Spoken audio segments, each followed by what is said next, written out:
സെലട്രിസ്റ്റ് എന്ന് പറഞ്ഞവരെ ഇന്നത്തെ സുവിശേഷത്തിലെ പത്രോസിന്റെ വിശ്വാസ പ്രഖ്യാപനമാണ് നമ്മൾ വായിച്ചു കേട്ടത്. ഇവിടെ പറയുകയാണ്, ഈശോ പ്രാർത്ഥിക്കാനായിട്ട് മലമുകളിലേക്ക് കയറി ശിഷ്യന്മാരും ഈശോയുടെ കൂടെ ഉണ്ടായിരുന്നു എന്ന് പറയുകയാണ്. അവിടെ വെച്ച് ഈശോ ചോദിക്കുകയാണ്, ഞാൻ ആരെന്നാണ് ജനങ്ങൾ പറയുന്നത്. ഒരു പല ഉത്തരങ്ങളൊക്കെ പറയുന്നുണ്ട്. ഏറ്റവും ഒടുവിൽ ഈശോ അവരോട് വ്യക്തിപരമായിട്ട് ചോദിക്കുന്നുണ്ട്, ഞാൻ ആരെന്നാണ് നിങ്ങൾ പറയുന്നത്. ഈശോയുടെ കൂടെയുള്ള ആളുകൾ ഈശോ എങ്ങനെ സ്വീകരിക്കുന്നു അല്ലെങ്കിൽ എങ്ങനെ കരുതുന്നു എന്നറിയാൻ വേണ്ടിയിട്ട് ഈശോ ചോദിച്ചതാണ്.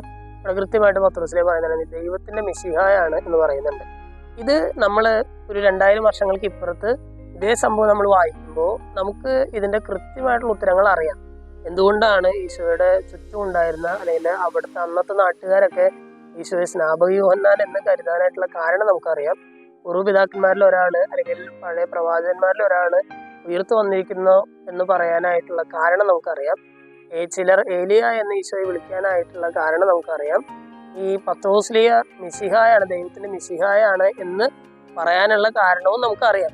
ഇന്ന് ഈശോ നമ്മളോട് ചോദിക്കുന്ന ഒരു കാര്യം, ഞാൻ ദൈവത്തിന്റെ മിശിഹായാണെന്ന് അറിഞ്ഞിട്ടും നീ എങ്ങനെ നിന്റെ ജീവിതത്തിൽ എന്നെ എടുക്കുന്നു എന്നുള്ളതാണ്. എത്രമാത്രം സീരിയസ് ആയിട്ട് നീ നിന്റെ ജീവിതത്തിൽ, നിന്റെ ആത്മീയ ജീവിതത്തിൽ എന്നെ എടുക്കുന്നു. സ്നേഹമുള്ളവരെ, ഇന്നത്തെ വചനഭാഗം വായിച്ചു കഴിയുമ്പോൾ ദൈവം നമ്മളോട് ചോദിക്കുകയാണ്, ഇതെല്ലാം നിനക്കറിയാം, എല്ലാ കാര്യങ്ങളും നിനക്കറിയാം.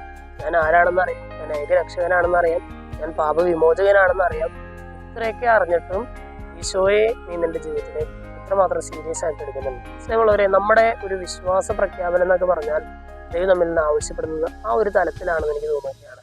ഇതൊക്കെ അറിഞ്ഞിട്ടും ഈ ദൈവത്തെ എത്രമാത്രം സീരിയസ് ആയിട്ട് എടുക്കുന്നുണ്ട് എന്നുള്ളതാണ്. നമ്മൾ പണ്ട് ഈ ജോൺ 23 മാർപ്പാപ്പയുടെ അദ്ദേഹത്തിന്റെ ജീവിതത്തിൽ ഇപ്രകാരം ഒരു ഏടുണ്ട്. അദ്ദേഹത്തിന്റെ അടുത്ത് ഒരു മാലാഖ പറഞ്ഞു എന്നാണ് പറയുന്നത്, ഈ ദൈവത്തെ സീരിയസ് ആയിട്ട് എടുത്താൽ ദൈവം നിന്നെ സീരിയസ് ആയിട്ട് എടുക്കും. മാർപ്പാപ്പയായിട്ട് തെരഞ്ഞെടുക്കപ്പെട്ട ആ ഒരു രാത്രിയിൽ വളരെ ടെൻഷൻ അടിച്ച് നടക്കുമ്പോൾ ദൈവത്തിന്റെ ഒരു മാലാഖ പ്രത്യക്ഷപ്പെട്ട് ഈ മാർപ്പാപ്പയോട് പറഞ്ഞു എന്നാണ് പറയുന്നത്, ടെൻഷൻ അടിക്കൊന്നും വേണ്ട, മറിച്ച് ദൈവത്തെ നീ സീരിയസ് ആയിട്ട് എടുത്താൽ ദൈവം നിന്നെ സീരിയസ് ആയിട്ട് എടുക്കും. പക്ഷെ നമ്മൾ ഇന്നത്തെ സൂചന വായിച്ച് കഴിയുമ്പോൾ ദൈവത്തെ എത്രമാത്രം ഞാൻ സീരിയസ് ആയിട്ട് എടുക്കുന്നുണ്ട് എന്നുള്ള കാര്യം നമുക്കൊന്ന് ചിന്തിച്ച് നോക്കാം.